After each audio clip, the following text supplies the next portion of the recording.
Buenos días y bienvenidos a nuestra segunda mesa del Encuentro Memoria Dominicana. Les recordamos que este encuentro es un esfuerzo por la difusión de la historia de 3 días. El día de ayer comenzamos, hoy y mañana terminamos. Los invitamos a nuestras mesas, que son a las 12 y a las 5 de la tarde, y el día de mañana cerraremos con la presentación del libro de la doctora Vences Vidal. Para comenzar, me presento, mi nombre es María Frías y el día de hoy moderaré la mesa número 2 que tiene por título Pensamiento Dominico Novohispano. Para comenzar, les recuerdo a nuestros ponentes que tienen 20 minutos para hacer su presentación y que al final se abrirá un tiempo para preguntas y comentarios. Para comenzar, les presento al maestro Edgar Ñáñez, quien es licenciado en Filosofía por la Universidad Vasco de Quiroga, maestro en Estudios Históricos por la Universidad Autónoma de Querétaro y es miembro de la Red Internacional de Historia de la Orden de Predicadores en América. Sus investigaciones han enfocado al periodo virreinal en temáticas de cleros, seglares, devociones y prácticas archivísticas. Y el día de hoy nos presenta Desempolvar papeles viejos y conciencia histórica novohispana. Muchas gracias, maestro, y adelante. Gracias a ti, Mari. Buenas tardes a todos los que nos sintonizan y felicito a Lidi por este encuentro. Mi participación la titulé Desempolvar papeles viejos, memoria y conciencia histórica de los dominicos novohispanos. Precisamente desempolvando papeles viejos en el archivo de la provincia de los dominicos en México, ubicado aquí en Querétaro, me topé con un pequeño expediente del siglo XVII, de los pocos que sobrevivieron a la rapiña y al fuego de las guerras de Reforma e Intervención francesa. Se trata de un traslado de las actas capitulares de 1693, de la provincia de Santiago de México, acompañadas de una carta del provincial recién electo, Fray Lorenzo Arana. En la misiva explicaba que a pesar de su avanzada edad y de sus achaques varios, asumía el cargo de provincial con responsabilidad, y que fiado de su flaqueza, suplicaba a Dios el celo y vigilancia para restaurar la provincia a su primitiva observancia. Y voy a leerles un fragmento de la carta. Pues sin la primitiva observancia, redundará en deshonor de los que hoy la componemos, los créditos y glorias que con su santidad nos adquirieron nuestros pasados, cuya memoria, aún en las historias muertas, es pregonera del espíritu de vida que alentó apostólicamente las mayores provincias de esta Nueva España, que con su doctrina apostólica y sus obras evangélicas le añadieron a Dios tanta gloria y tan innumerables hijos a la católica, y gloria cuantos créditos ha logrado a nuestra sagrada religión. Las palabras del provincial dejan ver una conciencia de su pasado y de su presente, aunque los distingue a través de la duración del tiempo cuando refiere la primitiva observancia que pretendía restaurar durante su provincialato. Un acontecimiento le hizo reflexionar, la relajación de la regla en sus conventos, pues se rumoraba entre los altos dignatarios de la Iglesia y la sociedad el libertinaje de los conventos. Para atacar semejante mal, procuró promover la honra de la orden en su provincia, ya que el deshonor de sus integrantes de ese momento demeritaba el legado de los predecesores. Arana entendió la memoria y la historia en esa relación entre pasado y presente, un proceso dialéctico, pues recordar la honra-gloria sin ningún aprovechamiento no pasaba de ser historia muerta. Pero gracias a la memoria que fungía como pregonera, revitalizaba promoviendo la imitación de las virtudes. Para lograr su objetivo, envió copia de las actas para que las leyesen en su refectorio y de esta manera todos tuviesen noticia de ellas. Además, solicitó que sin dilación alguna se hiciera un traslado para que constantemente fueran leídas. Estas ideas del provincial fueron compartidas por otros integrantes dominicos virreinales, los cuales nos han llegado a través de su obra escrita, las crónicas y sus autores. Respecto a estos personajes dominicos, poco se ha escrito y sobresalen los trabajos de Fray Esteban Arroyo, Fray Santiago Rodríguez, Magdalena Vences Vidal, José Rubén Moreno, Eduardo Ibarra y Gudrún Lomeyer, cuyas investigaciones son un pilar para este ensayo, pero que por el tiempo no haré revisión historiográfica. Es preciso apuntar que la Orden de Predicadores en la Nueva España fundó 5 provincias, la de Santiago de México en 1532, la de San Vicente de Chiapas y Guatemala en 1551, San Hipólito Mártir de Antequera, Oaxaca, 1594, San Miguel y los Santos Ángeles de Puebla, 1656, y la más tardía, la de San José de Chiapas, 1807. Además, conviene señalar, siguiente diapositiva. Además, conviene señalar que de estas provincias se sabe que hubo 17 cronistas, 13 para México, 2 para Oaxaca y 2 para Chiapas y Guatemala.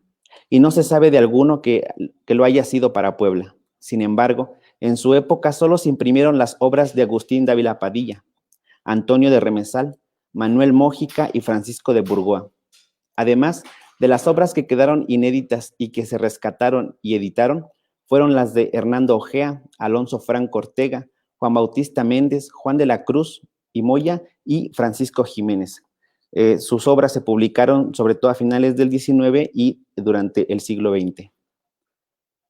Para comprender las ideas de los cronistas, procuremos entender cómo se concebía a la memoria, la historia y la crónica en su tiempo.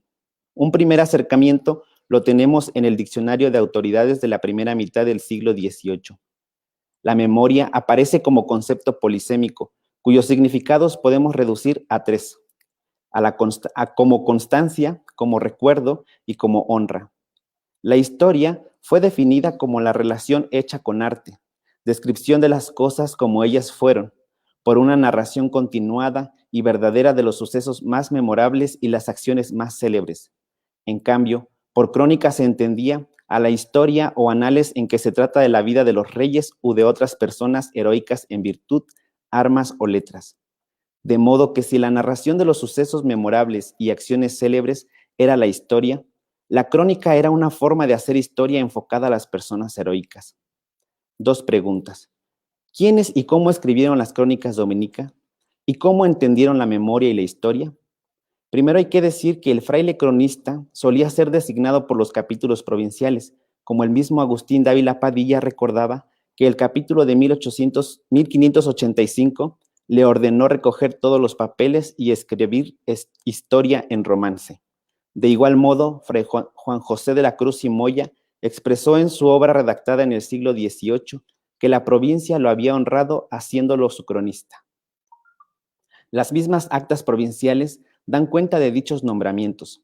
Además, les ordenó darlas a la estampa, como sucedió a Juan Bautista Méndez, que siendo nombrado cronista en 1679, el capítulo de 1687 le apresuraba a publicar sus avances, pero nunca lo logró, permaneciendo inédita hasta 1993.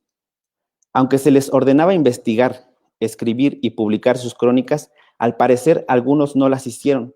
Otros sí las redactaron, pero no se publicaron en su momento. El racionalista benedictino Benito Jerónimo Feijoo, en sus reflexiones sobre la historia, afirmaba que era tan difícil encontrar un verdadero historiador como poetas verdaderos, pues los primeros debían tener cualidades aptas, a saber, buen estilo en la redacción, discernimiento de la verosimilitud, juicio que distinga entre lo útil e inútil, comprensión y orden. Y al respecto, nuestros cronistas se vieron enfrentados en 3 grandes problemas al momento de iniciar su empresa: las fuentes, el estilo y la impresión.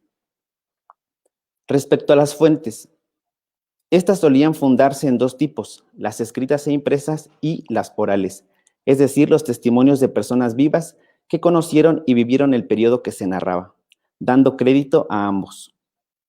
La accesibilidad de los documentos fue un reto para los cronistas. Por ejemplo, Antonio de Remesal, cronista de Chiapas y Guatemala, le sucedió que cuando fue a consultar el Archivo Municipal de Honduras, se topó con un acervo incompleto por haberse quemado los primeros libros de Cabildo en un incendio. ¿Qué impotencia debió sentir? Ya que era un ferviente defensor de que la verdad histórica se demostraba a partir de informaciones, relaciones y escritos auténticos.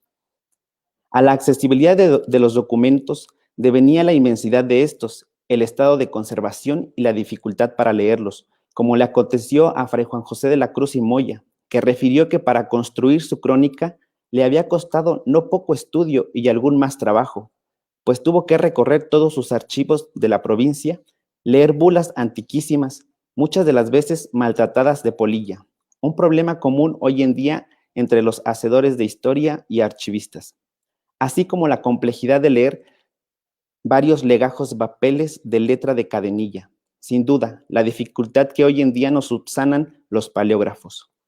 Sin embargo, ante el esfuerzo requerido, algunos documentos solo le condujeron a calentar la cabeza sin merecerles un centello de luz que ilustrar la historia.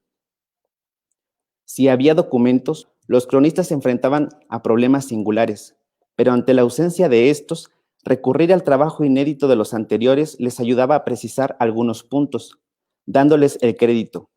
Como Dávila Padilla reconocía que parte de su historia se la debía a sus antecesores, Moguer, Casas, Anunciación y Castellar, pues le dieron luz para que algunas cosas se pusiesen del todo, sobre todo de las particularidades de los religiosos antiguos, e inclusive a Domingo de la Anunciación lo hacía coautor de su obra, porque lo que no tomó de él lo hizo constar por instrumentos públicos y auténticos.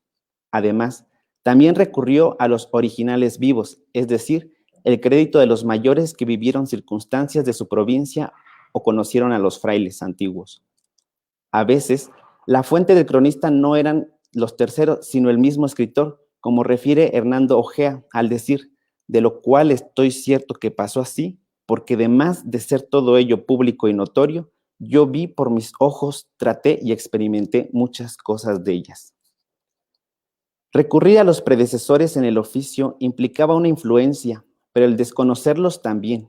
Es el caso de Cruz y Moya, que al parecer no conoció los textos inéditos, en cambio, refirió las crónicas impresas de sus correligionarios, Dávila, Burgoa y Remesal, que sin duda influyeron en él, y es la cuestión estilística una afrenta común para los redactores de los anales de su orden. Y en este sentido, se pueden apreciar dos modelos narrativos, tanto en el estilo como en el orden, aunque cada uno aplicó su singularidad e interpretación de los hechos.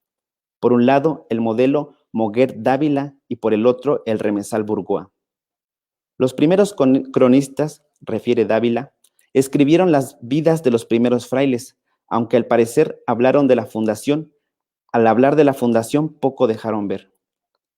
Agustín Dávila Padilla, al ser un escritor prolijo y grande predicador, no se le dificultaba el escribir.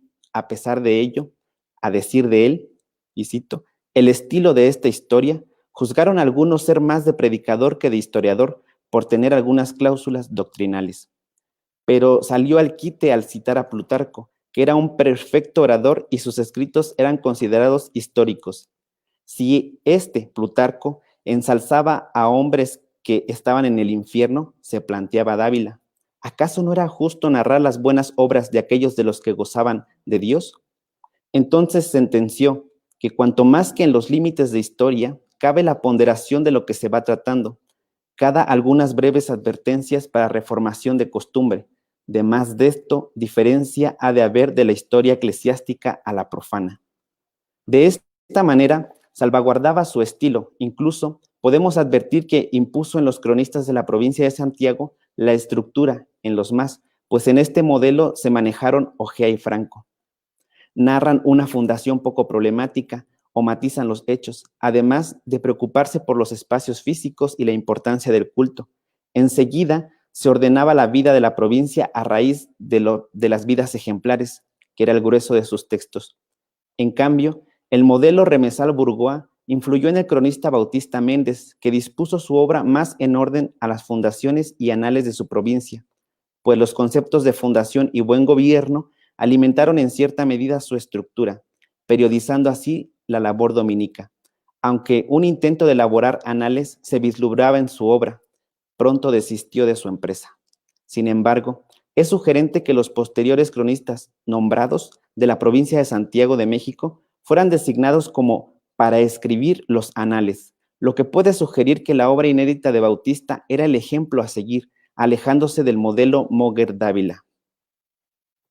Pues Remesal y Burgoa, junto a Bautista, se preocuparon por indagar la fundación y las fundaciones en general, así como de los contextos más inmediatos y en ocasiones más extensos, dando prioridad a los hechos fundados en la documentación, más que en el recuerdo nostálgico del pasado.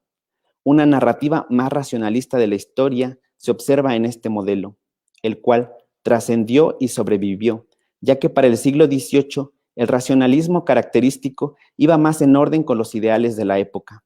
Ello se ve reflejado en uno de los últimos cronistas novohispanos, Cruz y Moya, ya que su primera intención era proseguir la obra de Dávila, continuándola a partir de 1592, donde la terminó Dávila, y al respecto dijo, y cito, mas después, considerando la grande desigualdad que había en el estilo y que dicho señor, más que historia, escribió el Flos Sanctorum de los siervos de Dios de la provincia, causa porque dejó en el olvido algunas cosas notables, me resolví empezar la narración desde la fundación de la provincia, refiriendo según el orden de los años, los varones apostólicos que en ella han florecido, sus virtudes, trabajos, etcétera, la fundación de sus conventos con la disposición geográfica de los mismos.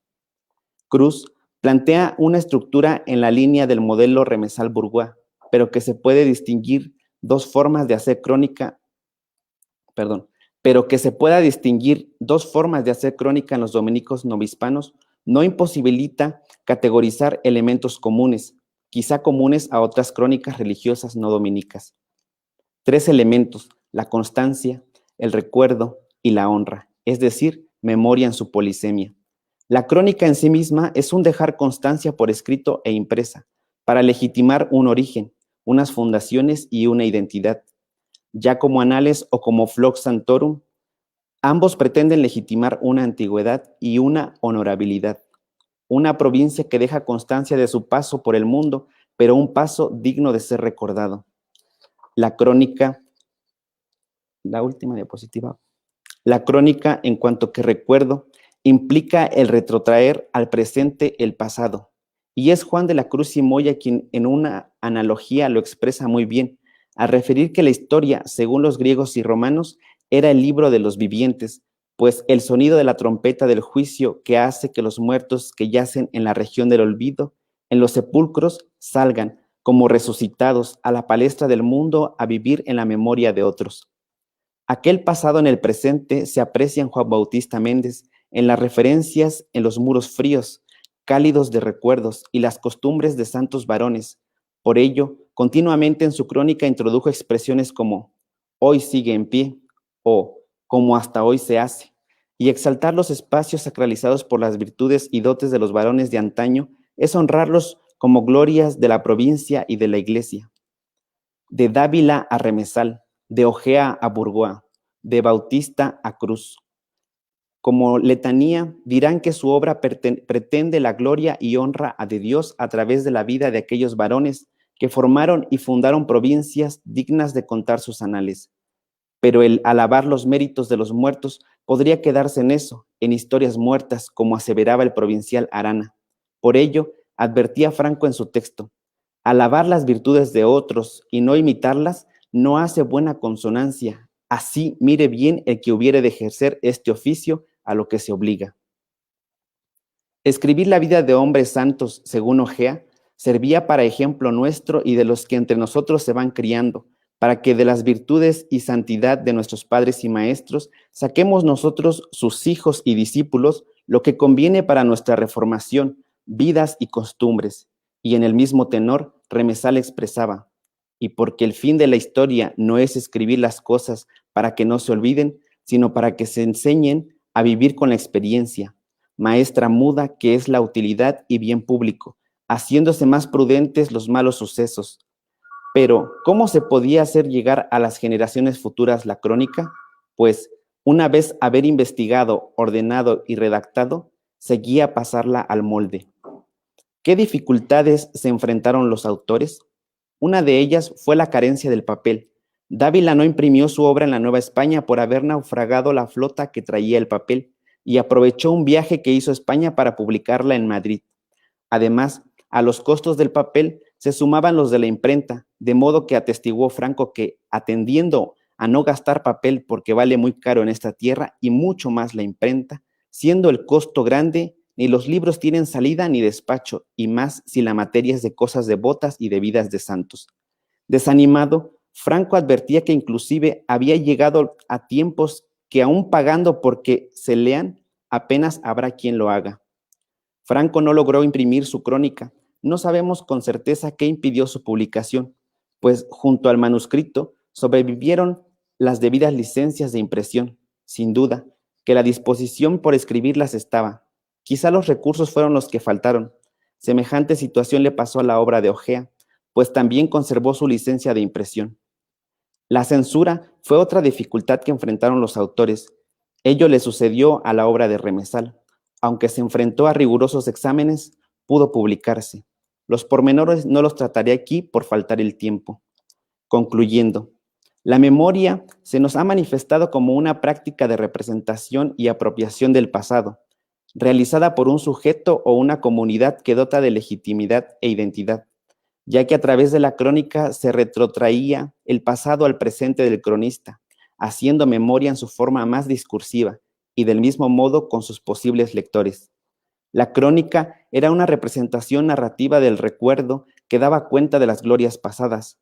Memoria y conciencia histórica fueron elementos claves para la orden de predicadores en la Nueva España, pues la práctica de desempolvar papeles viejos no era una práctica exclusiva de los cronistas, sino también de los archiveros y bibliotecarios, de los priores y provinciales, de las monjas y los cofrades, doctrinas y órdenes terceras, cuyo análisis en los límites dominicanos lo dejamos para otra ocasión. Gracias.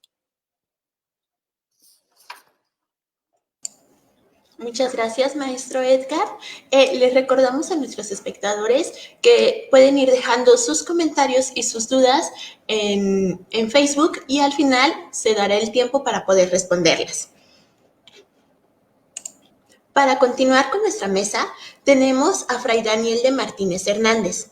Él es licenciado en Contabilidad por el Tecnológico de Estudios Superiores de Catepec y actualmente cursa el bachillerato en Teología en el Instituto de Formación Teológica Intercongregacional de México. El día de hoy nos presentará la ponencia Antiesclavismo de Negros con Fray Tomás de Mercado. Muchas gracias, Fray Daniel. Hola, ¿qué tal? Muy buenas tardes. Encantado de participar en estas mesas de conferencias y agradezco la invitación del Instituto Dominicano de Investigaciones Históricas, pues por esta invitación que se me hace. Eh, Voy a pedirte de favor a las personitas que están en Querétaro si me pueden ayudar con la presentación de mi ponencia, porque aquí estoy experimentando algunas dificultades. Entonces, si me pueden hacer favor de transmitir la presentación. Muy bien. Pues como les indicó nuestra anfitriona, yo les voy a hablar del antiesclavismo de negros de Fray Tomás de Mercado. Eh, Voy a empezar diciendo que la defensa del indio americano provocó en teólogos y políticos del siglo XVI abundantes discusiones que se plasmaron en leyes y abundantes obras teológicas. Al asilo de dichas discusiones se aborda, aunque muy de pasada, el problema de la esclavitud de los negros. Ningún teólogo se planteó exprofeso el problema de esta situación.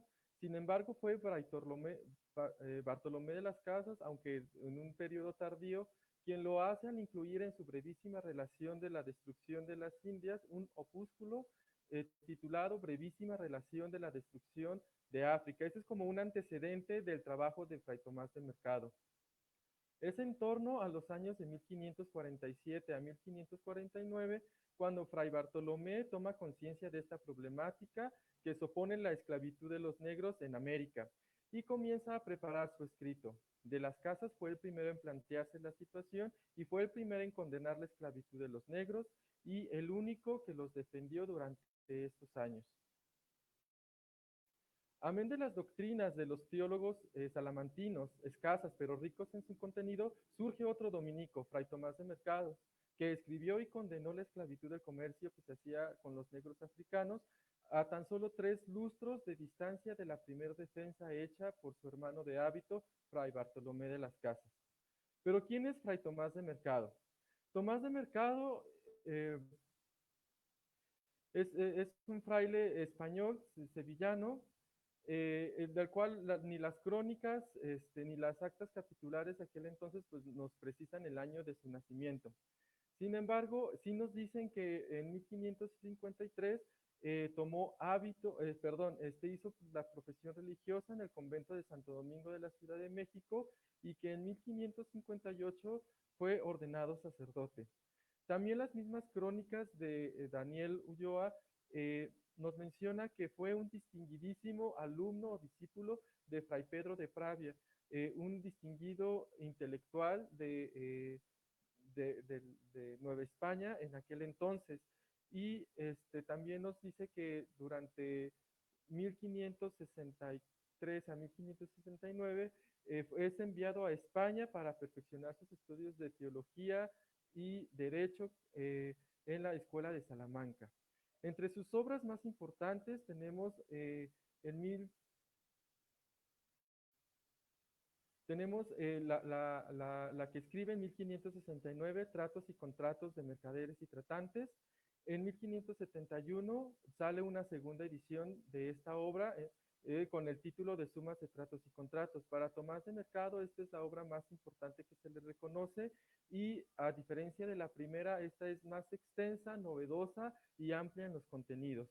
También salen a la luz en 1591 dos textos más sobre los comentarios lucidísimos al texto de Pedro Lombardo y los comentarios sobre el libro de los predicamentos de Aristóteles.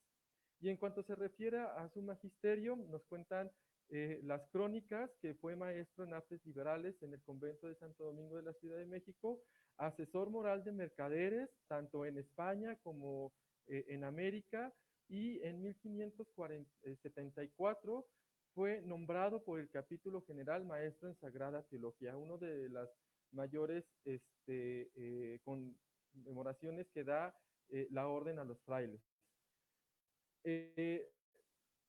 La obra que mayor prestigio o reconocimiento le dio a este fraile dominico fue la Suma de Tratos y Contratos, debido a la claridad y sencillez de su contenido, a la estrecha relación con la realidad, con los ejemplos que emplea, además del espíritu humanizador y liberador que busca erradicar la explotación económica desmedida de las tierras de Indias. Esto es quizá la primera vez que vemos reflejada la mentalidad de un teólogo de la provincia de México a la situación americana como víctima de la explotación del comercio. La Suma de Tratos y Contratos, en su objetivo, Tomás de Mercado lo dispone en las dos ediciones de su obra y apuntó no solo a un conocimiento de la economía del siglo XVI, visión que la mayoría de sus investigadores le han dado. La Suma de Tratos y Contratos es un tratado teológico-moral de gran importancia para su época porque dio muchas resoluciones a problemas de aquella época.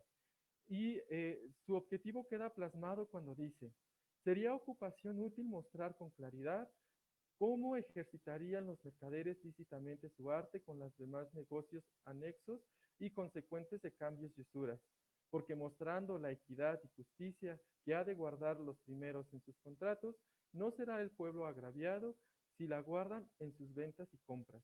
Entonces el objetivo moral de esta obra es presentar lo justo, lo equitativo, pues a la luz de esta teología, para que los mercaderes pues puedan pues realizar su ejercicio con prudencia. ¿Puede regresar a la diapositiva anterior, por favor? Esto lo hace por medio de un principio fundamental que es la base por la cual va a cimentar toda su obra. Tomás de Mercado comienza la obra distinguiendo qué es la ley natural y que conociendo la naturaleza de esta ley, cuál es su fuente y a qué obligan los mercaderes en su actividad, estos podrán actuar de modo que puedan conseguir la justicia y la equidad en sus negocios. Entonces, Fray Tomás de Mercado retoma a Santo Tomás en el concepto de la ley natural, que es la medida y la regla más propia de las reglas humanas.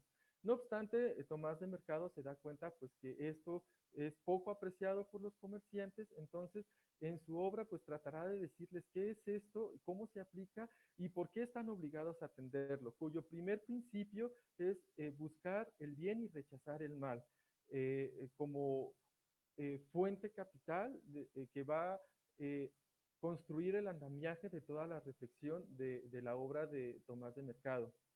Entonces, Fray Tomás de Mercado, conociendo también los destinatarios que van a leer su obra, él mismo dice que no se presenta como predicador, sino como doctor, no como retórico fecundo y elegante, sino como teólogo moral, claro y breve.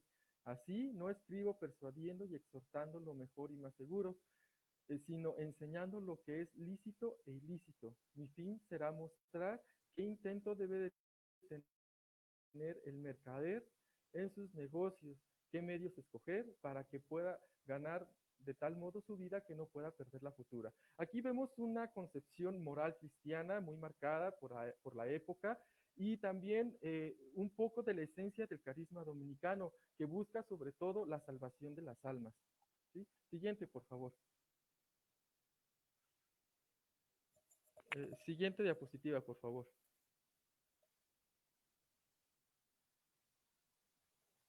Bueno, conociendo la postura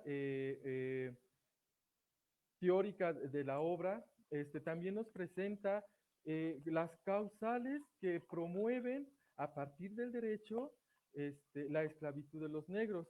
Entonces, para Mercado se introduce en la teoría esclavista según el derecho vigente.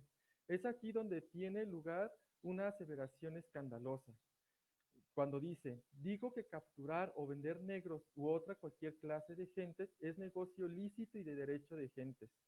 Y hay bastantes razones y causas por donde puede uno ser justamente cautivo y vendido. Aquí nos está expresando el argumento que menciona la ley y la práctica eh, de a pie de aquel entonces.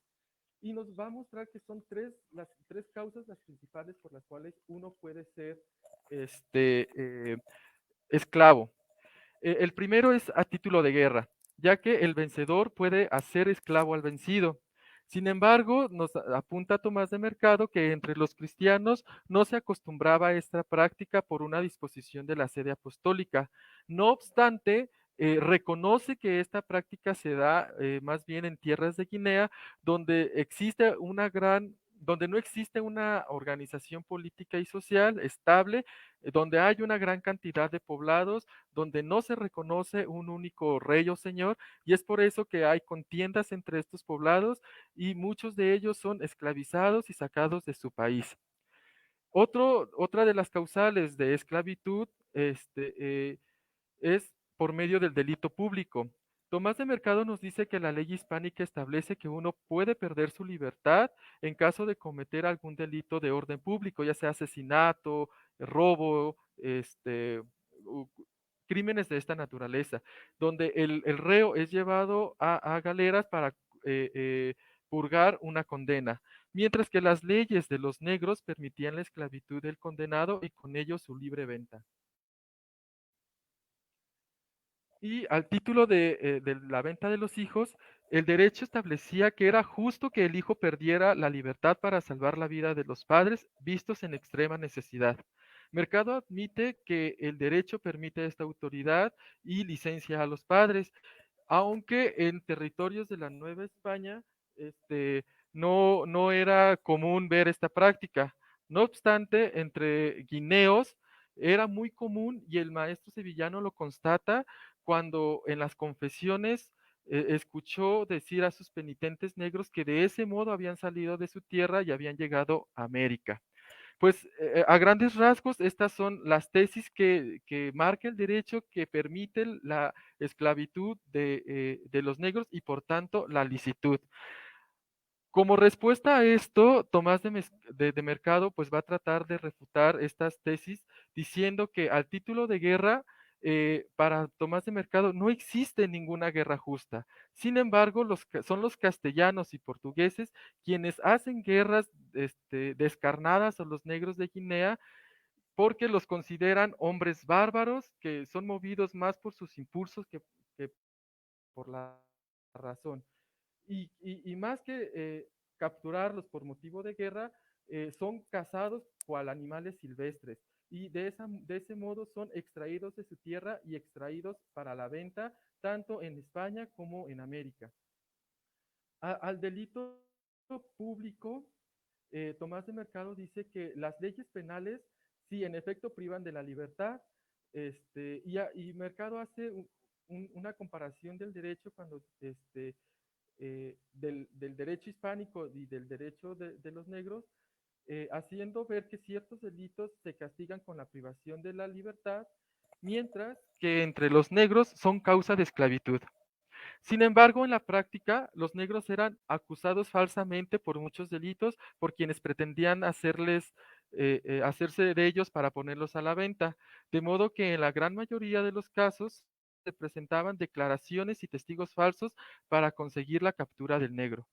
Y en lo que respecta a la venta de los hijos, para Tomás de Mercado este título carece de toda justicia al decir que los padres que venden a los hijos en extrema necesidad también se les junta su bestialidad, ya que en muchas de las ocasiones los hijos eran vendidos simplemente por enojos o corajes que los padres tenían contra los hijos o en su caso pues los echaban de sus casas y los chicos al verse abandonados y echados a su suerte pues eran presa fácil para los comerciantes de negros que los capturaban y pues los ponían a la venta.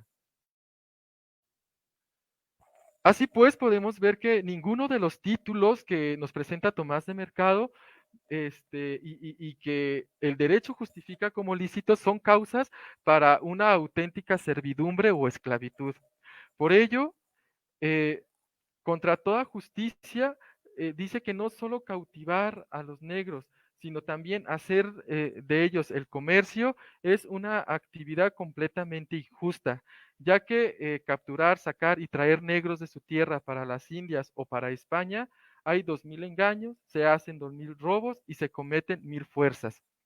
Entonces Tomás de Mercado pues hace estas denuncias de perdón, estas denuncias de engaños que se hacen a los negros, porque a pesar de las causales que hemos visto hace un momento, también nos cuenta que se les persuadía a los negros con muchos engaños para que estos libremente, por decisión propia, pudieran salir de sus casas, de sus tierras y embarcarse.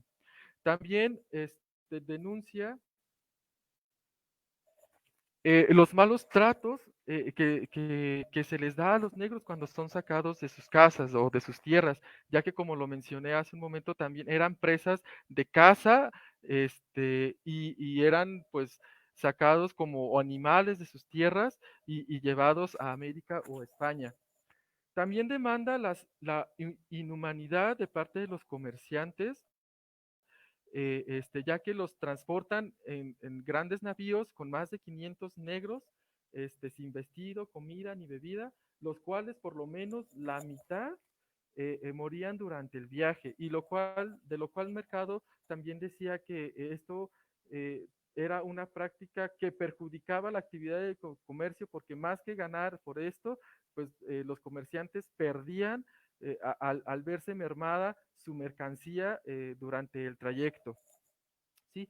Y también de una manera muy irónica, Tomás de Mercado denuncia el trato de la queja que los cristianos hacen hacia los turcos, porque también eran sujetos de esclavitud y de tortura, pero no se fijan en el trato que los cristianos dan a los negros, puesto que estos también ya son bautizados y considerados hijos de Dios, ya que antes de ser embarcados son bautizados todos juntos con un hisopo, lo cual es otra barbaridad grandísima a los ojos de Tomás de Mercado por la disposición en la cual se da el sacramento, fuera de un templo y en unas condiciones no adecuadas.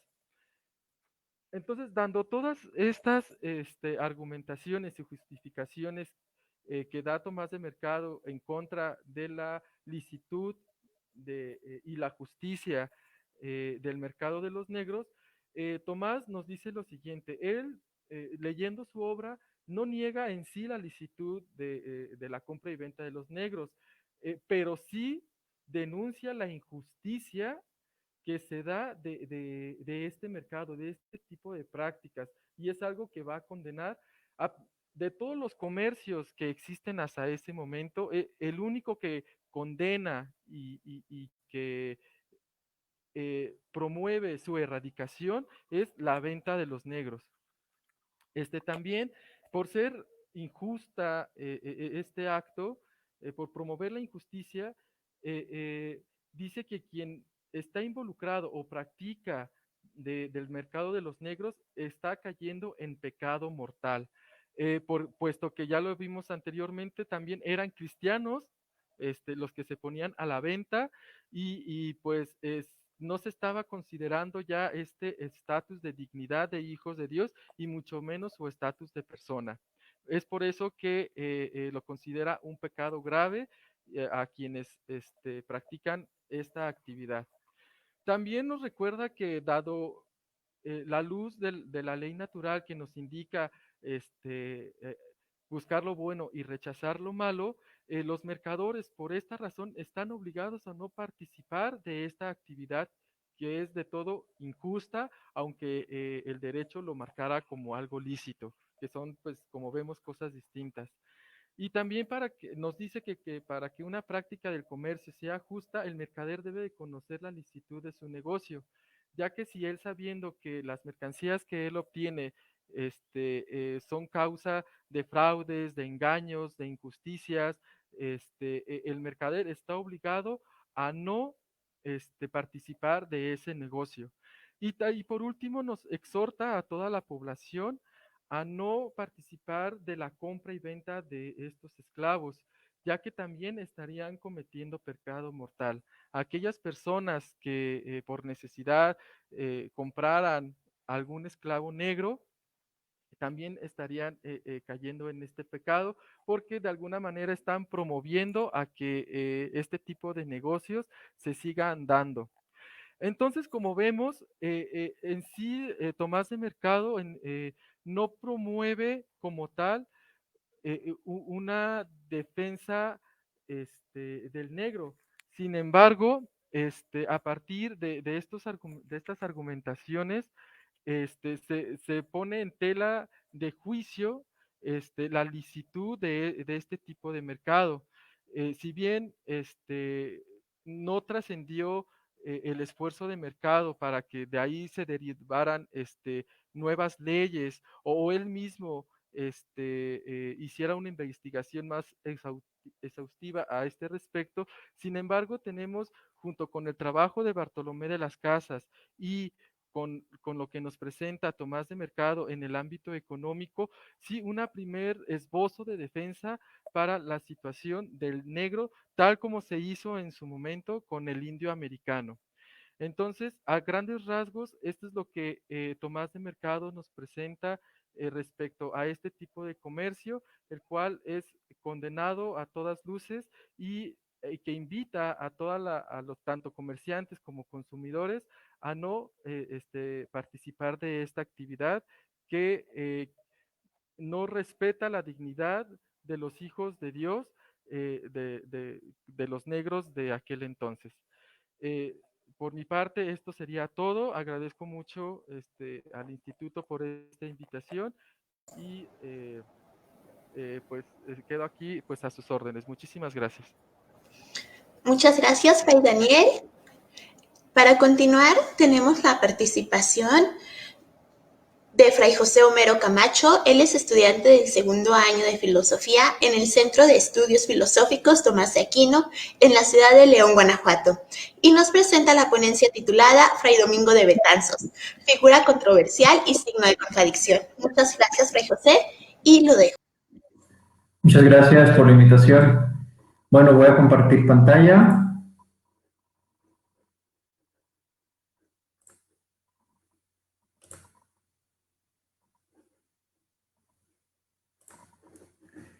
¿Ya se ve? Bueno, pues la mayor parte de mi tema lo tomé de un artículo de los dominicos del Nuevo Mundo, acto del Segundo Congreso Internacional, Salamanca, del 28 de marzo al 1 de abril de 1989. ¿Sí? Es un artículo muy bueno que resume muy bien la persona y el quehacer de Domingo de Betanzos. Y así se titula, una aproximación a Domingo de Betanzos a propósito de su carta de 1540, y es escrito por Adolfo Robles Sierra. Bueno, ¿qué contiene esta carta? ¿Sí? La carta expone con claridad, a través de un ejemplo concreto, el pensamiento de Domingo de Betanzos y su estilo de evangelización, que esto es algo muy importante que vamos a rescatar a lo largo de mi intervención, el estilo de evangelización de Betanzos. Hay dos objetivos de la carta, ¿sí? Presentar las peticiones de los indios de la Mixteca, porque los dominicos fueron los primeros en incursionar a estas tierras de la Mixteca. Entonces esta comunidad de frailes presentaba a la corona una petición de que estos indígenas quedaran bajo el cuidado de la corona española directamente. Y hay pues un contexto ahí, ¿no? De beneficios de aceptar esta petición. Y también la de recomendar al padre Domingo de Santa María, que es un personaje muy ilustre en la evangelización de la Mixteca en Oaxaca. Bueno, y lo primero que nos pone aquí Robles Ortega es la verdad histórica, ¿sí? Porque Domingo de Betanzos es una figura controversial que unos historiadores dicen lo exaltan, que fue muy bueno, y otros historiadores lo denigran a que fue un defensor de la irracionalidad de los indígenas y que decía que era válido la esclavitud, etcétera, ¿no? Entonces, es Domingo de Betanzos, por eso me llamó la atención, porque es una figura que está como en los dos polos, tanto positivo como negativo. Entonces, viendo esto, Robles Ortega primero dice, a ver, vamos a detenernos un poquito a analizar la verdad histórica. Betanzos como padre y creador de la provincia dominicana de Santiago de México, ¿sí? Es como que la postura clásica que se tiene de él, ¿no? Sin embargo, dice, no podemos explicar con claridad algunas de sus actuaciones. Por ejemplo, en 1543-1544, ante las tensiones creadas, aún reconociendo por estas nuevas leyes de Indias, aún reconociendo que era materia muy confusa, Betanzos se inclina por las encomiendas perpetuas, en conformidad con el parecer unánime de la Junta de México. Aquí recordemos que eran las encomiendas. La encomienda consistía en la entrega de un grupo de indígenas a un español para que éste los protegiera, educara y evangelizara. Esto, en lo ideal, recordemos que esto tiene su origen en aquella escena que cuando le llevan a Isabel la Católica, la reina Isabel la Católica, un grupo de indígenas encadenados y que ella pues dice, pues no, se indigna y dice, son mis vasallos, ¿no?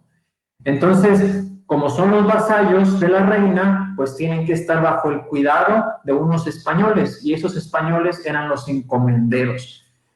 Entonces, en principio, estas encomiendas podríamos decir que tenían buena intención de cuidar a los indios, educarlos y evangelizarlos en la fe verdadera, entre comillas, ¿no?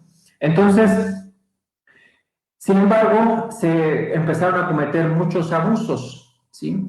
Y fue donde, como dice aquí, retribuyendo de esta manera los servicios prestados por el encomendero, generalmente este tributo se pagaba con trabajo, pero existieron diferencias regionales. O sea, este tributo de trabajo se convirtió en dura esclavitud, pocas palabras, ¿sí?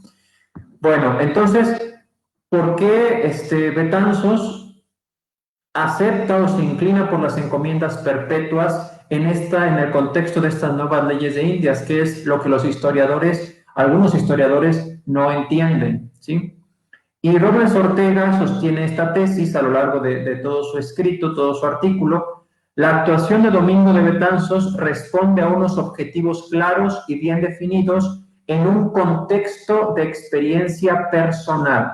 Dice, hay que valorar las intenciones que animan las posturas concretas de Betanzos, ¿sí? Para mantener el equilibrio y ser objetivos en la apreciación. Y aquí tenemos que apelar a la hermenéutica, ¿sí? A poner el texto en el contexto, ¿sí? No podemos decir, bueno, ser muy literales y, no, pues Domingo de Betanzos aceptó las encomiendas perpetuas, por lo tanto está a favor de la esclavitud y en contra de los indígenas. Eso sería, diría Robles Ortega, una interpretación muy reduccionista, ¿sí? Tenemos que poner el contexto necesario para poder interpretar esta actuación de Domingo de Betanzos. Y bueno, apela a una cita de García Iscabalceta que dice: nadie duda que el transcurso del tiempo y la falta o pérdida de documentos son graves obstáculos para el esclarecimiento de la verdad histórica. Y este concepto de verdad histórica es cuestionado porque, como ya diría algunos autores, que pues la verdad histórica no existe, ¿sí? En cuanto tal, solo hay interpretaciones de los hechos, como diría Nietzsche, ¿no? No hay hechos, solo interpretaciones, ¿sí? Bueno, podemos discutir y a los asegúnes de esto, pero lo que sí es cierto, y también yo creo y soy de esa postura, que cada quien ve lo que quiere ver, ¿sí? Con el cristal con que se mire, eso lo vas a ver. Por eso dice, pero el mayor de todos estos obstáculos es la consistencia que llegan a adquirir ciertos errores nacidos de la ligereza o mala fe de algún escritor y adoptados sin examen por los que vinieron después, ¿sí? Hechos ciertos en sí mismos son torcidamente interpretados por los que, sin entender las causas que los produjeron ni el espíritu de la época, se arrojan a calificarlos de la manera que más les cuadra a su propósito y a las ideas que tratan de propagar, ¿sí? Sería como una especie de hipótesis ad hoc, ¿no? Así, pues, tiene que encuadrar esto en lo que yo pienso, tiene que ser la realidad como yo creo que es. Entonces, ese es un gran error que puede tener un historiador, querer adecuar los hechos a sus categorías o a sus ideologías, sus maneras de ver las cosas, ¿sí? Por eso dice, así es como muchos personajes históricos se presentan muy diversos de lo que en realidad fueron.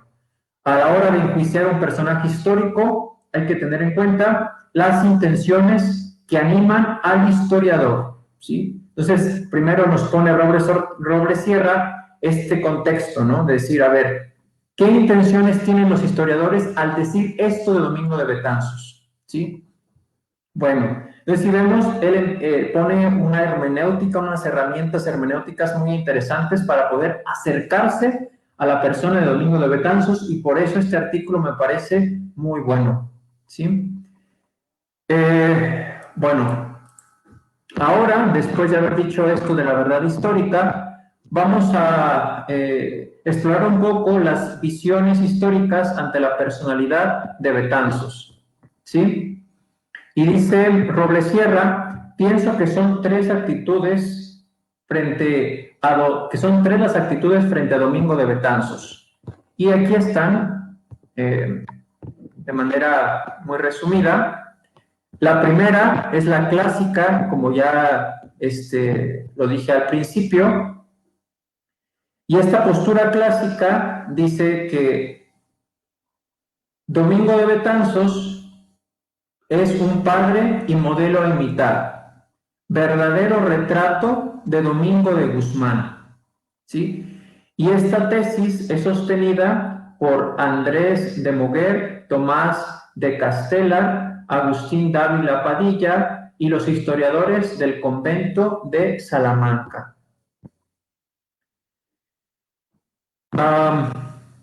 Postura clásica de Betanzos como rasgos de reformador, ¿sí?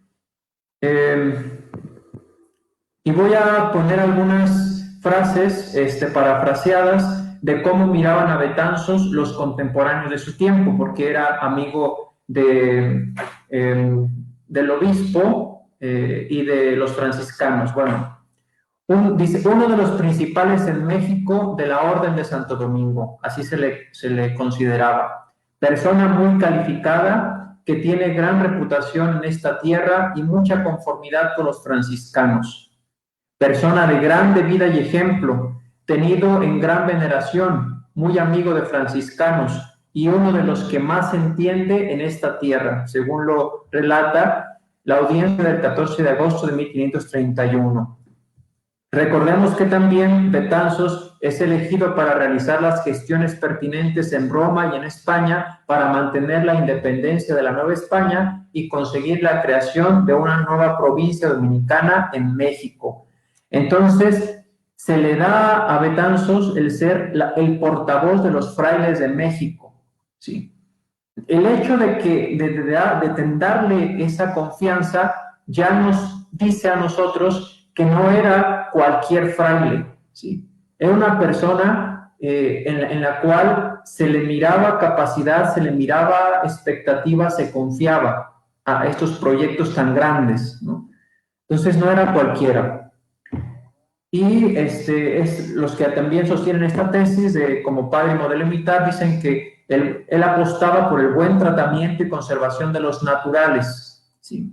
Y podemos resumirlo en esta frase: persuade al entendimiento con razones y atrae a la voluntad suavemente. Vamos a ir profundizando en esto más adelante, pero es como el corazón un poquito de su estilo de evangelización. Persuade al entendimiento con razones y atrae a la voluntad suavemente. Bueno, esa es la primera tesis, ¿no? Que dijimos que estos son los seguidores de ella. Domingo de Betanzos como padre y modelo a imitar. La segunda tesis de Domingo de Betanzos es defensor de la irracionalidad de los indígenas y es sostenida por este historiador Louis Henck, ¿sí? Y dice él, este historiador, a partir de una declaración de Fray Domingo de Betanzos hecha en su lecho de muerte el 13 de septiembre de 1549, él argumenta, dice, el peso de la argumentación, porque esta es una declaración, un escrito que deja él, que también se conoce como el testamento de Domingo de Betanzos, el peso de la argumentación que hace Henck no está basada en el testamento de Domingo de Betanzos en cuanto tal, ¿sí? O sea, no hace una buena interpretación de este documento, sino en las afirmaciones que sobre el mismo hizo Fray Bernardino de Minaya en 1562, ¿sí? Según él, Bernardino de Minaya, Domingo de Betanzos justificaría la esclavitud y los indios serían incapaces de recibir la fe, ¿sí? Porque son irracionales, ¿sí? Tienen muy poca capacidad intelectual. Entonces, esto es lo que Henck sostiene haciendo una interpretación tergiversada de esta declaración de Domingo de Betanzos en base a las afirmaciones de Bernardino de Minaya. Es lo que nos dice Robles Sierra, ¿no? Esta postura, pues, es una crítica a la postura clásica y deja huella en las interpretaciones posteriores, ¿sí? Sin embargo, ¿sí?, podemos rescatar ante esto, dicha declaración es en realidad, bueno, ahorita por el tiempo no podemos, sería interesante leer toda la declaración, tal cual, pero en dicha declaración, Domingo de Betanzos no se retracta tal cual, sino solamente clarifica sus intenciones, ¿sí? Es en realidad una clarificación más que una retractación de sus opiniones y conducta con los indígenas, ¿sí? La intención de lo que dijo Betanzos no fue tal como lo pensaron y publicaron en España y en Nueva España, ¿sí? Y aquí cito textualmente algunas de sus declaraciones. Dice, tienen muy poca capacidad como niños, lo cual ha sido harto mordido y adentellado. O sea, ahí te está diciendo que son como niños, o sea, que son inocentes, no que son tontos o estúpidos, ¿sí? Diciendo que son inocentes y que los españoles se han aprovechado de esa inocencia del indígena para explotarlo y esclavizarlo, ¿sí? Pero si te quedas nada más con la primera frase que dices, tiene muy poca capacidad, bueno, pues sí, puedes concluir que son irracionales. Aunque mi boca dice callase, dice Betanzos, aunque mi boca callase, los trabajos que yo he pasado y tengo que pasar por remediar estas gentes darían testimonio del buen deseo que tengo de su salvación y remedio. Sí.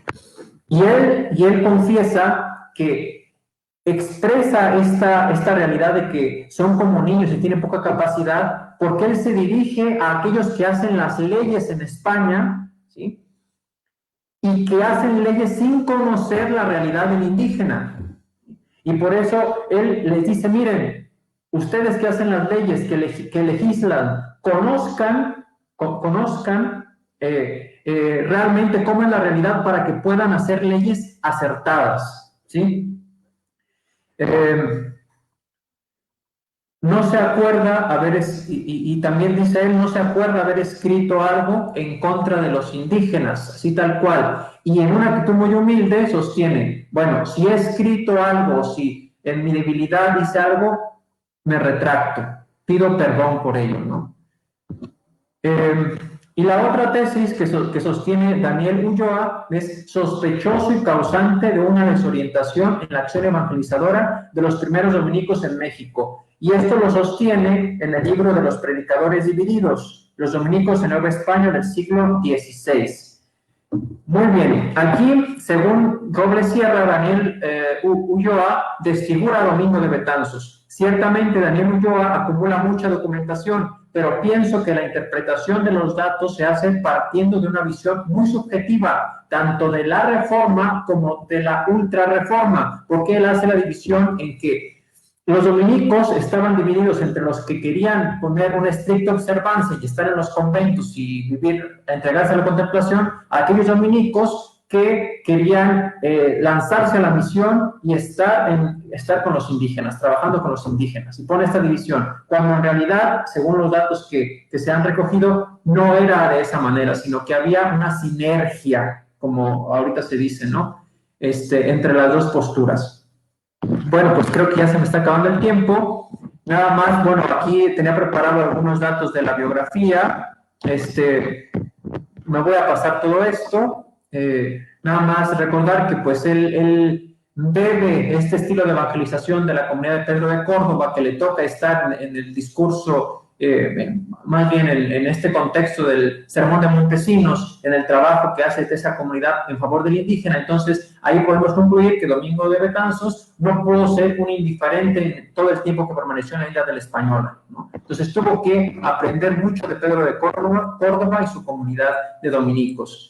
Bueno, por último, ¿cuál fue el estilo de evangelización de Domingo de Betanzos a partir de esta carta? ¿Sí? Porque pues vemos que aquí en esta carta se trasluce el pensamiento, ¿no?, de él.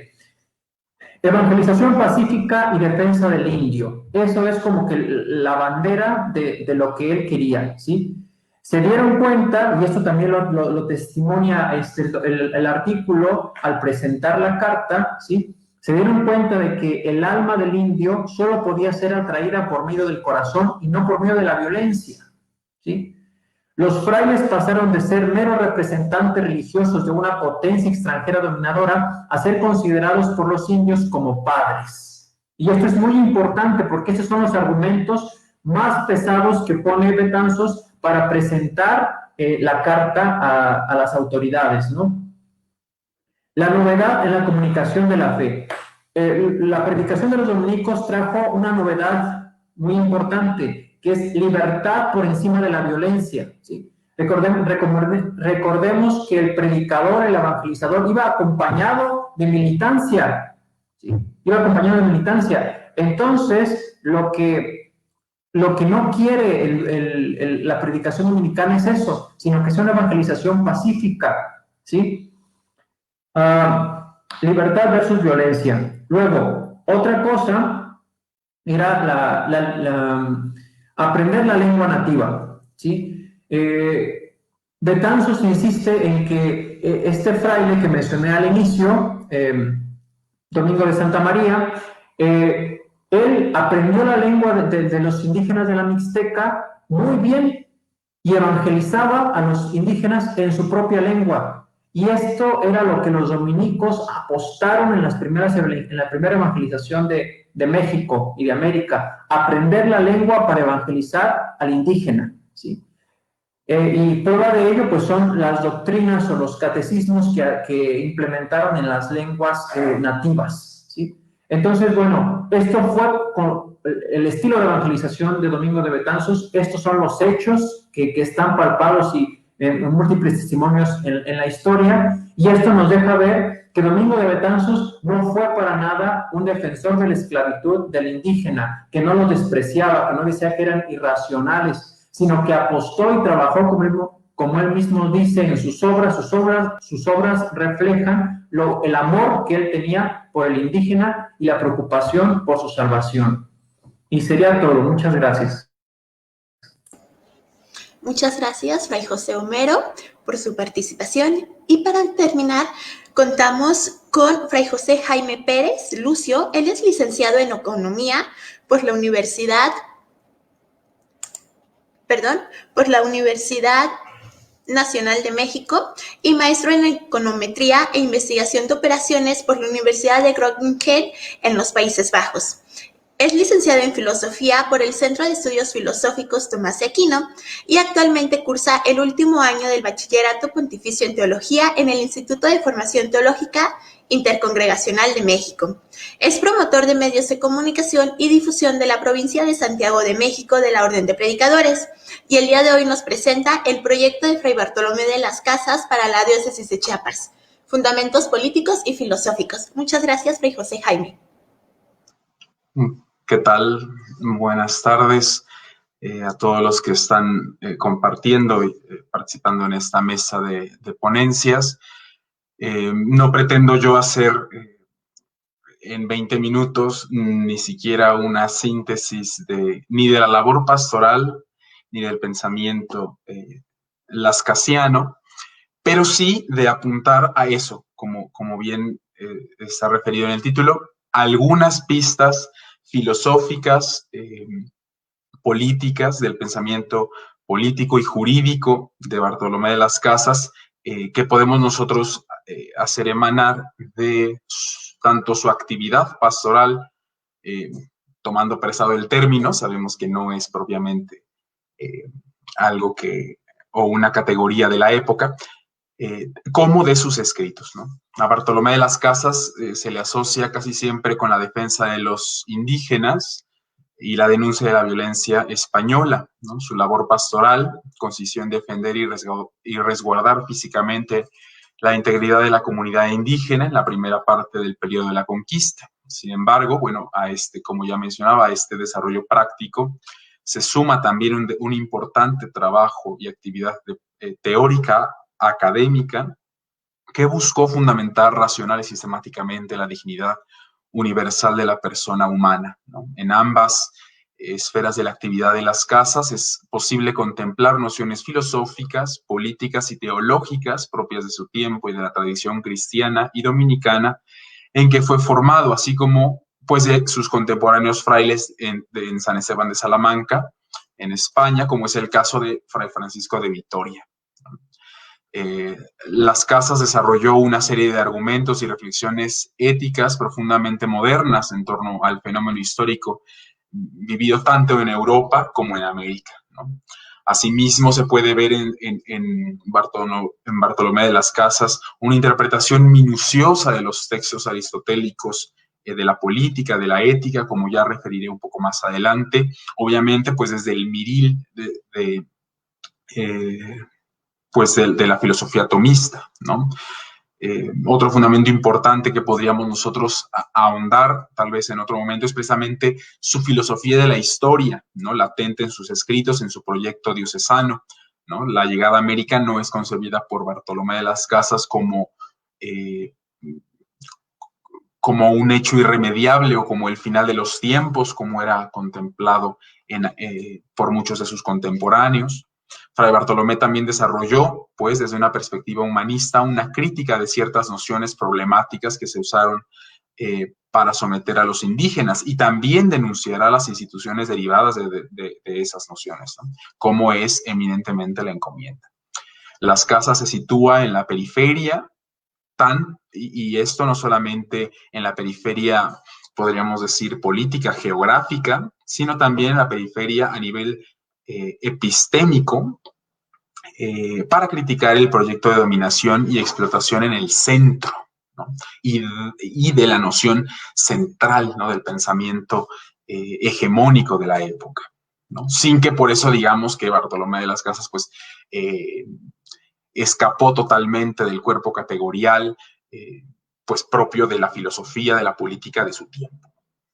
Bartolomé de las Casas, y eso es lo que de alguna manera quisiera yo defender a continuación, supo hacer síntesis del pensamiento político y filosófico del humanismo renacentista, que no conoció de primera mano probablemente, ya lo veremos, por un lado, y de una teología heredera de la labor de Santo Tomás de Aquino, de la escolástica, en su movimiento más posterior, que es precisamente el de la Escuela de Salamanca.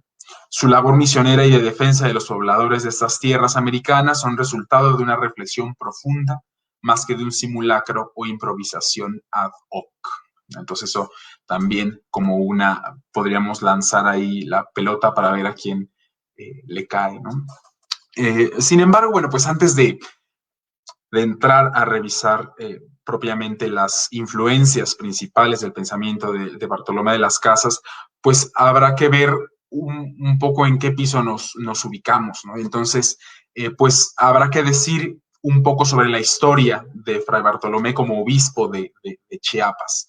Y la verdad es que es una labor compleja, puesto que muchos de los escritos que se tienen suyos, no solamente antiguos, sino también algunos más contemporáneos, no dejan de tener un cierto tinte ya agiográfico, ¿no?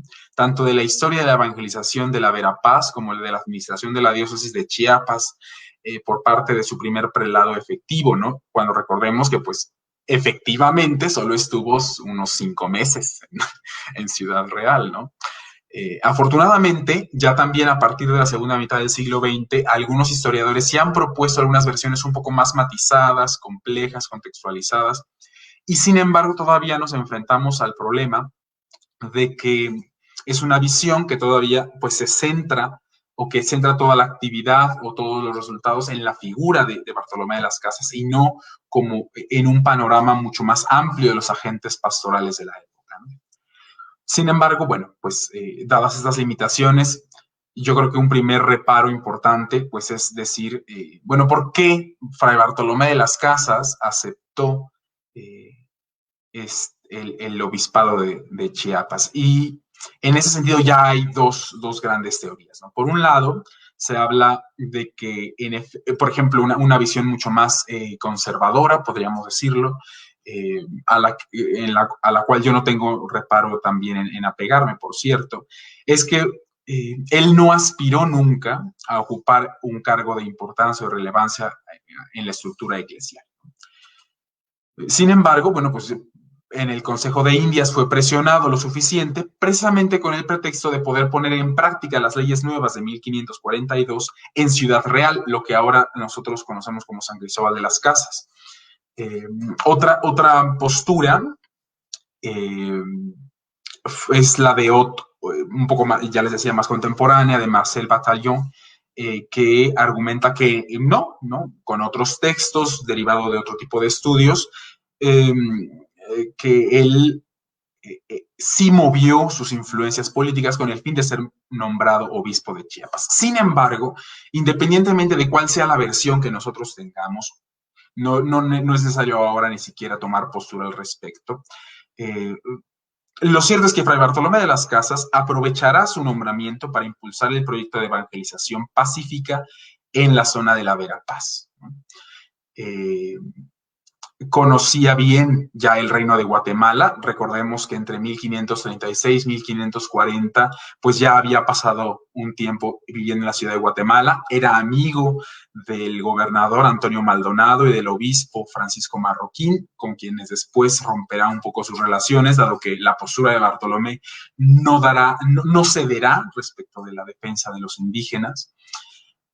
Pero bueno, sumándose estas dos amistades, también en su visita a la Ciudad de México, las Casas establece una muy buena relación. Todavía las diapositivas me esperan un poquito, ahí si quieren está bien, pero ya yo les digo cuando avancen todavía más. Sumándose estas dos amistades, pues está una relación personal favorable con Fray Juan de Zumárraga, y con el apoyo de estas tres autoridades, de hecho, es que él llega en 1540 a discutir la política indiana de Carlos V, resultado de lo cual será la publicación de las leyes nuevas. Entonces, durante su estancia en España es donde él consigue o se hace de este episcopado, ya decimos, contra su voluntad, o él activamente buscando el episcopado, no es relevante. Lo que sí sabemos es el interés por poner a prueba y por la ejecución de esas leyes nuevas que él consideraba todavía hasta cierto punto tibias, ¿no?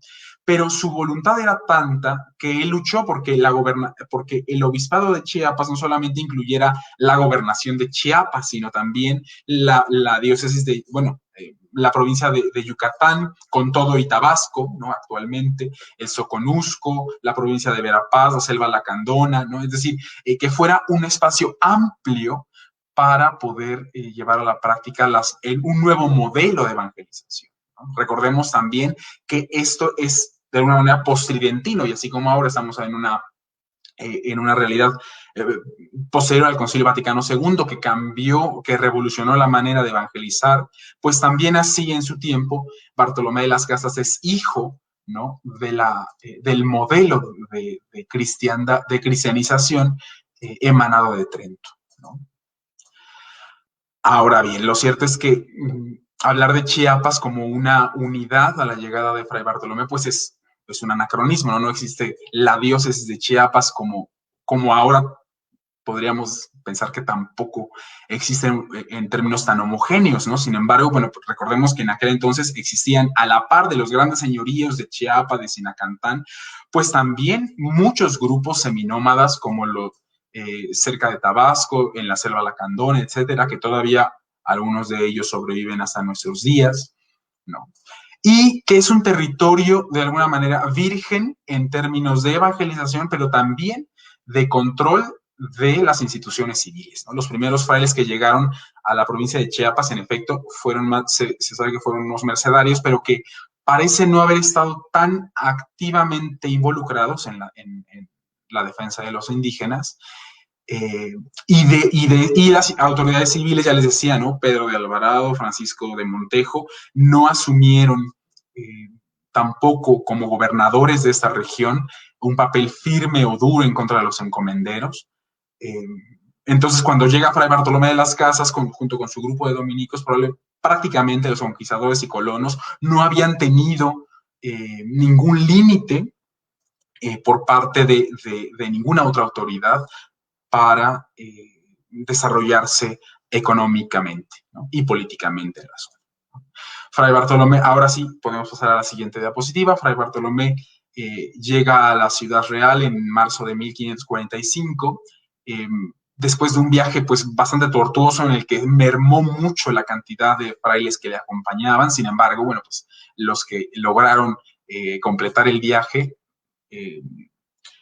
fueron fieles hasta el final, y muy pronto, bueno, pues tuvo una respuesta muy hostil de parte de la población española, también pues no gratuita, porque Fray Bartolomé negó que se pudieran confesar con otros que no fueran los frailes dominicos, y se negaba la absolución a todos aquellos que poseyeran esclavos, ¿no? Entonces, pues dada la hostilidad de la región, muy pronto se va a comenzar la evangelización en la Verapaz, viaja hasta la Audiencia de los Confines en Honduras, solicitando ayuda misma que nunca logró concretar él, y ya en 1546 viaja de regreso a la Ciudad de México y de ahí a España, de regreso, donde terminará sus días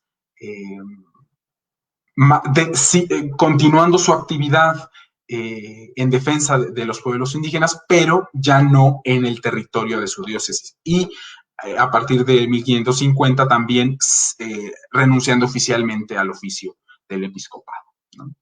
En la siguiente diapositiva, si me hace el favor. Aunque Las Casas pues permaneció, como ya vimos, pues poco más de 5 meses efectivamente en el territorio o en la cabecera de su diócesis. Esto no fue óbice para que se lograra un legado, para que él pudiera dejar un legado de largo plazo, ¿no? Pero también esto, y eso sería cuestión también de abordarlo en otro foro, gracias también al cuerpo de frailes, ¿no? A la estructura, a la labor de los frailes dominicos que trabajó con él y que fueron los que permanecieron y continuaron con el proyecto que Las Casas había comenzado a implantar.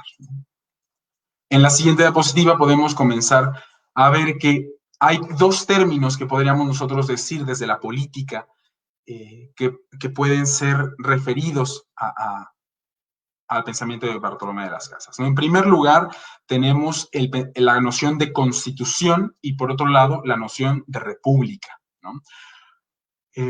Las Casas se cuestiona sobre las condiciones para que el rey de España pueda ejercer un gobierno legítimo sobre América sin que ello implicara la pérdida de la libertad de los indígenas y de sus reinos y señoríos, ¿no? Además, sin desafiar la legitimidad del poder monárquico, analiza sus características y postula sus límites en relación con los ciudadanos y a las ciudades o repúblicas constituidas por estos. Entonces, en ese sentido es que hay estas dos grandes nociones, ¿no? Y algunos autores no tienen reparo en decir que Bartolomé de las Casas es un primer autor del republicanismo y del constitucionalismo de la primera modernidad, ¿no?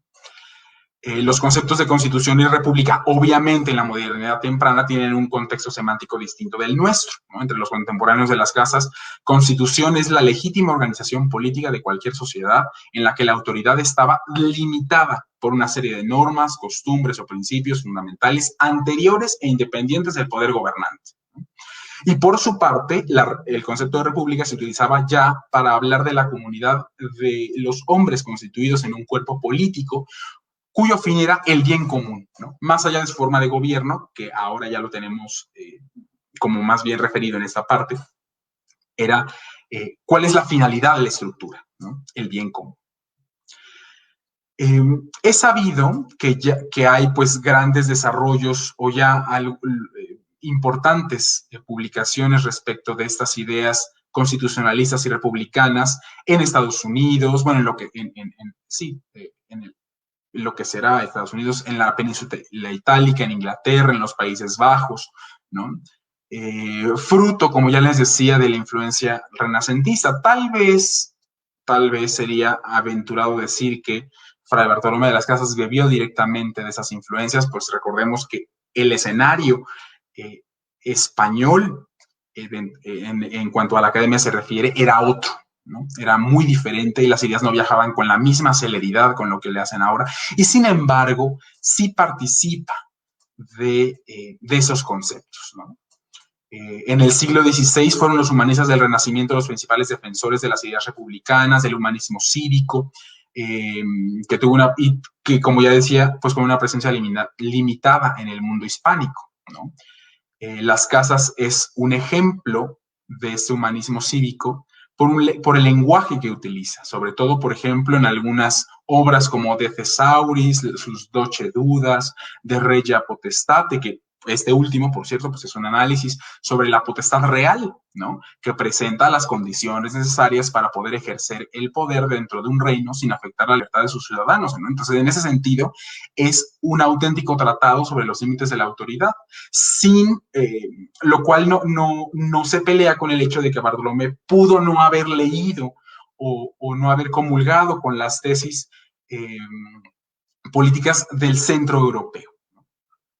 En la siguiente diapositiva, nosotros podemos ver cuáles podrían ser entonces las fuentes, ¿no? De dónde bebió, si no es que directamente de esos autores, de dónde bebe Bartolomé de las Casas para elaborar su pensamiento político, filosófico, que después cimentará su labor pastoral en Chiapas. Bueno, pues fundamentalmente son dos cuerpos, ¿no?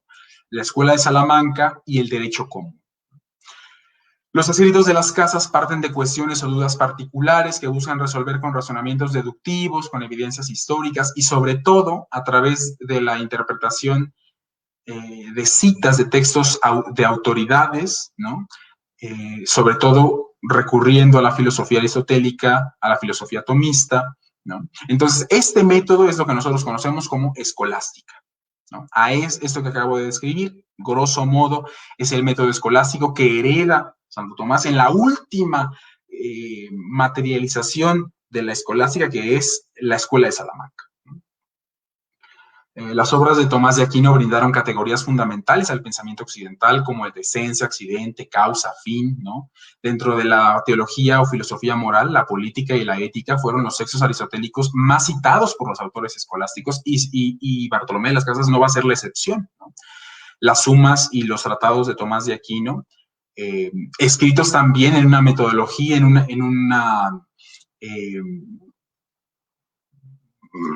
con un acento aristotélico, pues también ofrecen un arsenal sistemático de respuestas a problemas teológicos relacionados con Dios, el hombre, la naturaleza, y una cuestión sumamente importante que será la dignidad. Por otro lado, la otra gran fuente será el derecho común, ¿no? Tanto bebiendo del derecho civil, que es el derecho romano, como del derecho canónico, ¿no? Y de hecho, este cuerpo será todavía más importante, ¿no? Es decir, la argumentación de Bartolomé de las Casas, la praxis pastoral de Bartolomé de las Casas, está bastante cimentada o anclada en una dimensión jurídica, no solamente filosófica, ¿no? Eso también es importante de referir. En la siguiente diapositiva nosotros encontramos pues que Las Casas edificó su pensamiento con un material proveniente de dos grandes tradiciones, ¿no? La tradición aristotélica, a través, ya les decía, ¿no?, del tamiz de Santo Tomás, y en segundo lugar, pues del derecho romano, del derecho canónico, ¿no? Si le sumamos a ello que conoció y utilizó los textos de pensadores latinos como Cicerón, Salustio, ¿no?, encontramos que pues este dominico, al igual que otros escolásticos de la época, no negándolo, trabajó con las mismas fuentes utilizadas durante la época por autores de tradiciones como el humanismo cívico italiano y del norte de Europa. Entonces, aunque se podrá decir que Bartolomé de las Casas es parte, por no decir que tal vez pionero de un humanismo que podríamos llamar hispánico, paralelo, con sus granos de sal, al humanismo que evidenciamos en otras partes de Europa, ¿no? Y ya para terminar, quisiera yo presentarles una cita del doctor Francisco Piñón, que dice que Bartolomé de las Casas es una figura emblemática como crítico del típico y ortodoxo humanismo renacentista. Bartolomé inaugura en América la crítica sistemática al humanismo europeo, que ya había olvidado las grandes y mejores herencias de la filosofía grecolatina, especialmente los buenos filones de Platón y Aristóteles, y en especial la gran tradición de ética jurídica elaborada por las viejas universidades medievales. Las Casas es el humanista que saca las conclusiones auténticas de la erasmiana doctrina Christi y aterriza los sueños idílicos, pero ya críticos, de la utopía de Moro. Sabe que el verdadero cristianismo no confunde el concepto de bárbaro de la política de Aristóteles con el muy recién descubierto concepto de infiel. Pues espero que en estos minutos haya yo podido dar cuenta de manera sucinta pero clara de cuáles son las principales fuentes de donde emanó el pensamiento y también eventualmente la práctica o la visión diocesana de Fray Bartolomé de las Casas. Muchas gracias. Muchas gracias, Fray José Jaime. Ahora vamos a pasar a las preguntas, comentarios y saludos que tiene nuestro público desde Facebook. Para comenzar, Magdalena Vences pregunta si tenemos la crónica de E. Navarro, y esa pregunta es para el maestro Edgar Ñáñez.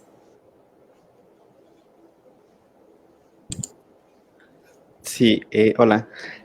Sobre Esteban Navarro, solamente suponemos que, bueno, al menos yo supongo que debería de existir algún manuscrito. Estuvo como cronista aproximadamente 40 años. Entonces es posible que sí haya hecho algún escrito. Yo no he encontrado alguna referencia donde se hable que en efecto haya dejado un escrito, pero es muy posible que sí lo haya hecho.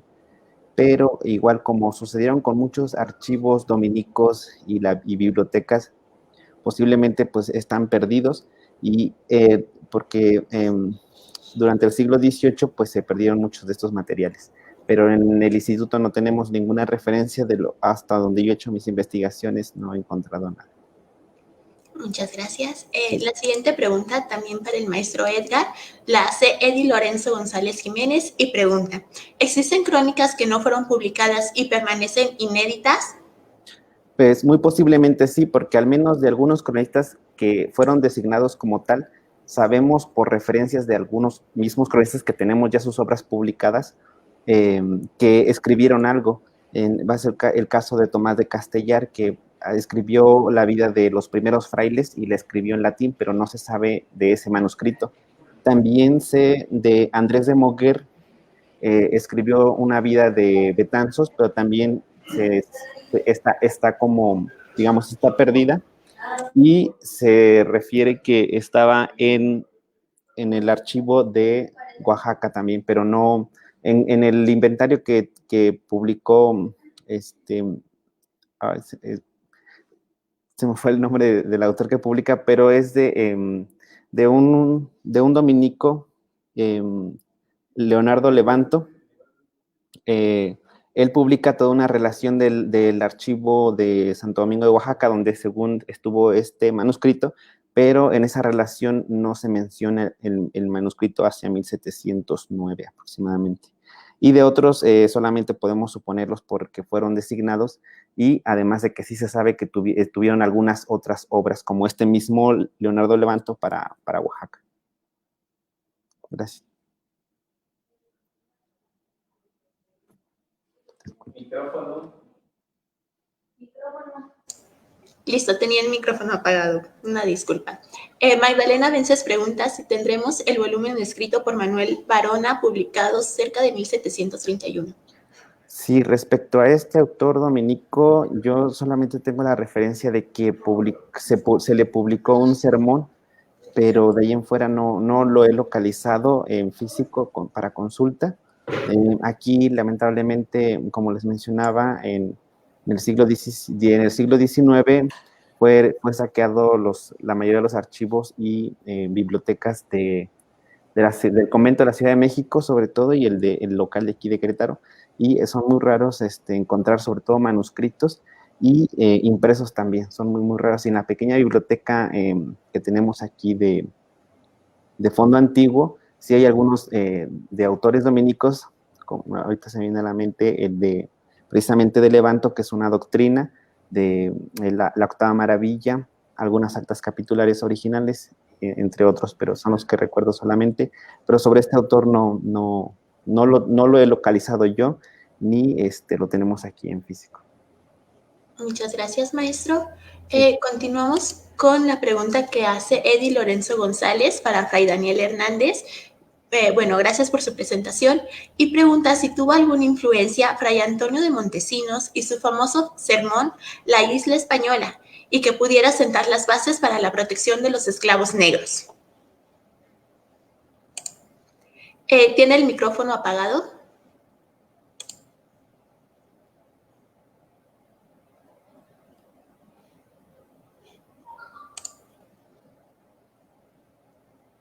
¿Ya se escucha?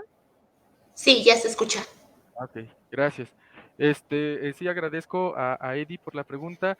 Mira, yo no me atrevería a afirmar categóricamente que hay una influencia directa de Montesinos hacia la postura de Tomás de Mercado. Sin embargo, bueno, Fray Antonio de Montesinos inspira el pensamiento de Bartolomé de las Casas, y de la cual sí hay como una relación con Tomás de Mercado, donde él ve el trabajo de las casas para esta defensa, primeramente de los indios americanos, y posteriormente de manera muy escueta lo hace con los negros. Pues ahí se pudiera dar como esta especie de relación, no directa, pero a lo mejor sí por medio de Bartolomé de las Casas. También cabe mencionar que Fray Tomás de Mercado adquiere esta influencia de liberación y de humanismo a través del pensamiento que se va surgiendo en la escuela de Salamanca. básicamente por este nuevo neotomismo que va surgiendo del pensamiento de Francisco de Vitoria, y que va a revolucionar pues el pensamiento de España de aquel entonces. Entonces, él sí mama directamente de la escuela de Salamanca y de esta influencia de, de una nueva concepción del hombre, ¿no? Entonces, esto es a grandes rasgos lo que yo pudiera decir al respecto de esta pregunta. Muchas gracias, Fray Daniel. Ahora continuamos con la pregunta que hace Miriam Aurora Gómez y es para Fray Homero. Dentro del contexto histórico en el que le tocó vivir a Fray Betanzos, ¿considera que las otras órdenes religiosas contribuyeron a desarrollar esta mala imagen de Betanzos y a malinterpretar sus ideas hacia los indígenas? Creo que contemporáneamente no me atrevería a decir, más bien fueron los historiadores posteriores que interpretaron estos escritos, los que tergiversaron un poco la figura de Domingo de Betanzos. Como vemos, había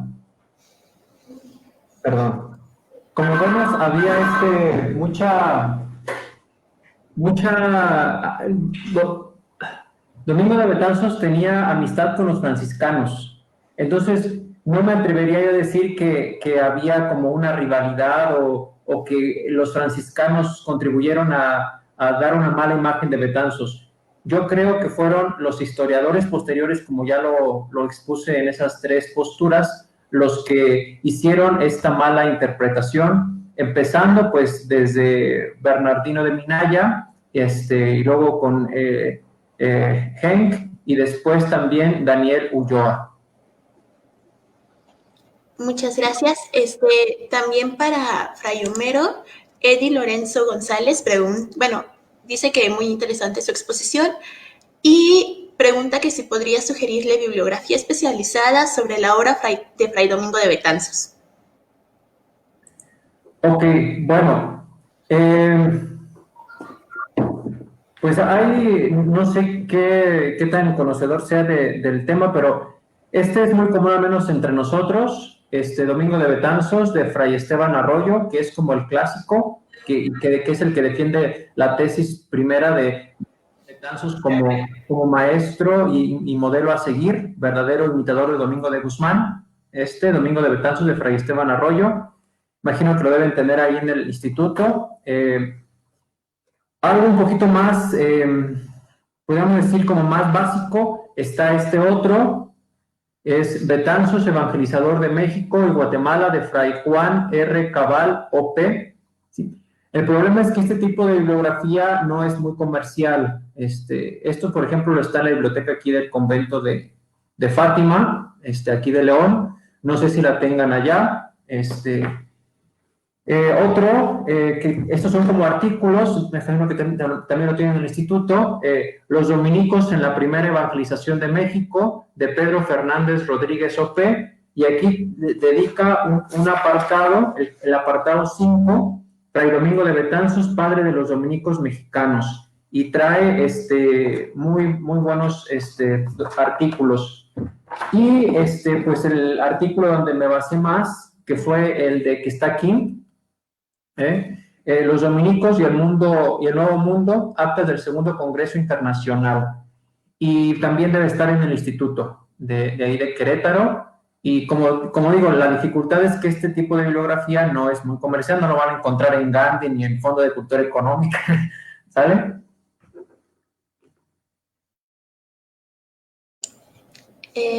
Muchas gracias, Fray José Homero. Y sí, efectivamente, el primer libro que mostró se encuentra aquí en el instituto y lo tenemos a la venta por si les interesa. Continuando con las preguntas, Eddie Lorenzo dice, excelente presentación, Fray José Pérez, me ha gustado esta interpretación histórica en la que enmarca un legado importante de Bartolomé de las Casas, no solo dentro de la diócesis de Chiapas en su época, sino que traspasó esas barreras territoriales y temporales. ¿Cuáles han sido, en su opinión, las ideas trascendentales que ha inmortalizado a las casas hasta el día de hoy y que ha llevado a su permanencia? Bueno, pues muchas gracias. Gracias por el comentario y por la pregunta. Yo considero que 4 podrían ser las principales nociones que podríamos nosotros rescatar como a primera vista, ¿no? Del pensamiento de Bartolomé de las Casas. En primer lugar, dentro del ámbito de lo político, ya decíamos, esta idea, sin meterse propiamente a discutir sobre la validez de la monarquía como modelo de gobierno, sí a la idea de la limitación del poder político por parte de principios, de axiomas independientes de la autoridad civil. Entonces, esta idea de que existen principios que anteceden y limitan, por tanto, la actividad política y la autoridad de los gobernantes es una de los principales aportes del pensamiento de Bartolomé de las Casas. Una segunda idea es precisamente abonar a la dialéctica que existe entre sujeción a la autoridad y libertad individual, ¿no? Es decir, Bartolomé de las Casas, dentro de sus desarrollos, en muchos puntos toca el tema de la libertad, pero no de una libertad como la entendemos ahora, ¿no? Sino de una libertad dentro de los límites, dentro de una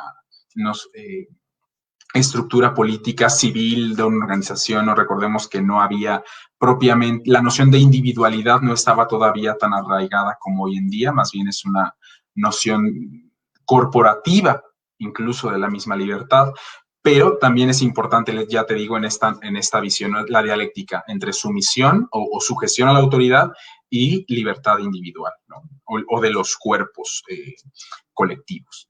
En tercer lugar está la idea del bien común, ¿no? ¿Cuál es el objetivo de los gobiernos y de cualquier estructura de poder? Buscar el bien común. Entonces también yo creo que esta es una tercera idea. Y la cuarta, que también podría moverse más hacia el ámbito de lo puramente filosófico, pero con claras implicaciones políticas, es el tema de la dignidad humana, ¿no? Que fue, pues probablemente, no solamente él, ¿no? Es el gran tema de la época, ¿no? En estos círculos en los que se movía Bartolomé de las Casas. Sin embargo, esa argumentación desde la filosofía y también desde su concepción teológica, ¿no? Recordemos que, o sea, no solamente se mueve como dentro de las fuentes, podríamos decir, laicas, ¿no? Sino también marcadamente religiosas, ¿no? Su convicción de que de la creación, ¿no? Fuente precisamente de la humanidad, ¿no? En la que el ser humano es hijo de Dios, y con San Pablo también diciendo que no importa sea hebreo, romano, gentil o judío, ¿no? Pues esclavo, libre, pues es el valor de la persona precede a cualquier reconocimiento de la misma. Entonces yo creo que este tema también de la dignidad humana es de los que más ha trascendido a partir de los escritos de Bartolomé de las Casas.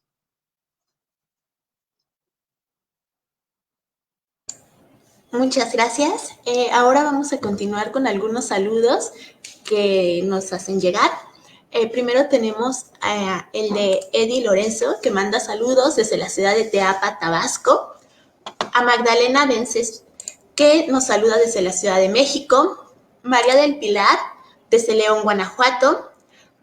Ana Arenas, desde Amecameca, en el Estado de México.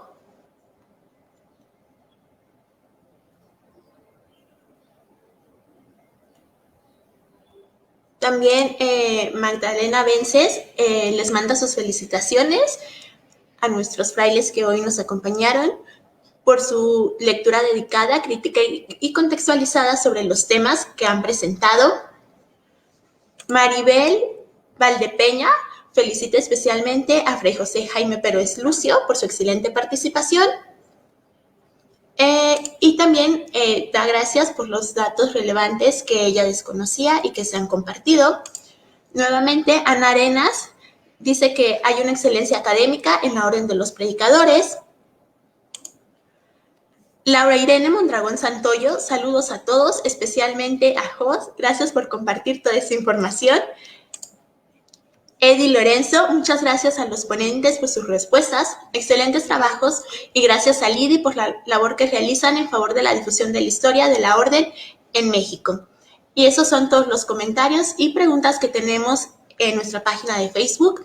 Les agradecemos a nuestros 4 ponentes del día de hoy y a los espectadores que nos acompañaron. Les recordamos que hoy a las 5 de la tarde tenemos nuestra mesa 3 titulada Ilustres Dominicos y Dominicas. Muchas gracias por todo y esperamos contar con su presencia hoy a las 5 de la tarde. Gracias y buena tarde.